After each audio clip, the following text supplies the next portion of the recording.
उम्मीद है सब खैरियत से होंगे। मैं बिल्कुल ठीक हूँ अल्हम्दुलिल्लाह, फ़िक्र वाली कोई बात नहीं है। बस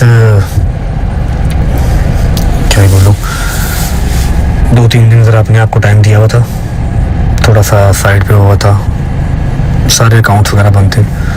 आई नो आप लोग काफ़ी परेशान हुए होंगे।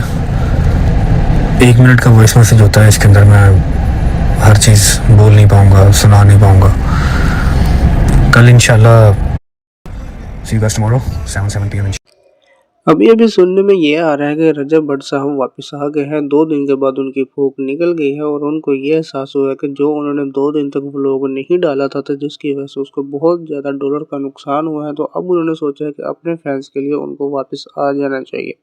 अब जहाँ तक बात ये है कि भाई अगर तुम लोग फैंस की बात करते हो तो फिर पहले गए ही क्यों थे? तुम लोग कोई फैंस वगैरह की बात नहीं करते। तुम लोगों ने सिर्फ़ और सिर्फ़ अपनी एक मोनोपोली बनाई हुई है कि अवाम को किस तरह से डिस्ट्रैक्ट करके रखना है और किस तरह से कंट्रोवर्सी क्रिएट करके अवाम को हुक करके रखना है, बस।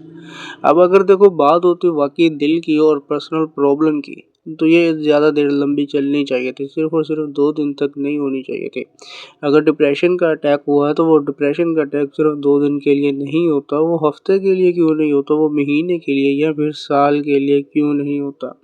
ये अवाम को कब तक बेवकूफ़ बनाते रहोगे आप लोग कि भाई हमें डिप्रेशन हो गया था, इस वजह से हम खुद को टाइम दे रहे थे तो हमने व्लॉग वगैरह नहीं बनाया, और फिर जैसे ही पता लगता है कि नहीं भाई व्लॉग्स ना बनाने की वजह से इतना ज़्यादा नुकसान होगा, फ़ौरन ही सामने आ जाते हैं और सारा कुछ नॉर्मल हो जाता है। वाह! नहीं मतलब कि क्या ही बात है इन लोगों की।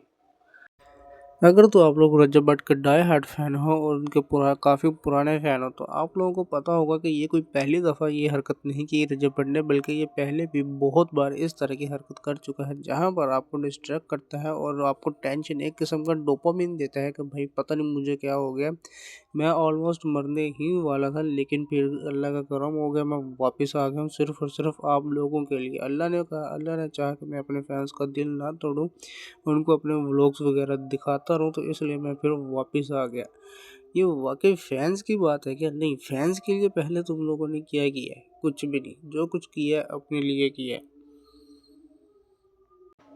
सबसे बढ़कर मज़े की बात यह है कि ये सब लोग मिलकर आपको एक चूरन बेचते हैं और आप वो चूरन खरीद लेते हो, चाहे ये मांडोगर हो, शैज़ी हो या हैदर हो, ये सब के सब मिले हुए हैं। इनको पता है कि भाई हमने सिर्फ़ और सिर्फ एक कंट्रोवर्सी क्रिएट करनी है, किसी की एक बात लाइव पर आकर लीक करनी है, जिसकी वजह से उनको गिफ्ट पड़ेगा, उनको शेयर पड़ेगा और बस फिर उनके वारे न्यारे हो जाते हैं और आप लोग यही देखते रह जाते हो कि वाह उसने क्या बात कर दी, उसने उसका राज खोल दिया, उसने उसका राज खोल दिया, बस ताकि आप लोग इसी चीज़ों में कंफ्यूज रहो। इनको बार बार देखो और समझने की कोशिश करो कि भाई इन चीज़ों के अंदर चल क्या रहा है, और इसी की वजह से इनको बार बार डॉलर मिलते हैं और इनका सर्कट चलता रहता है।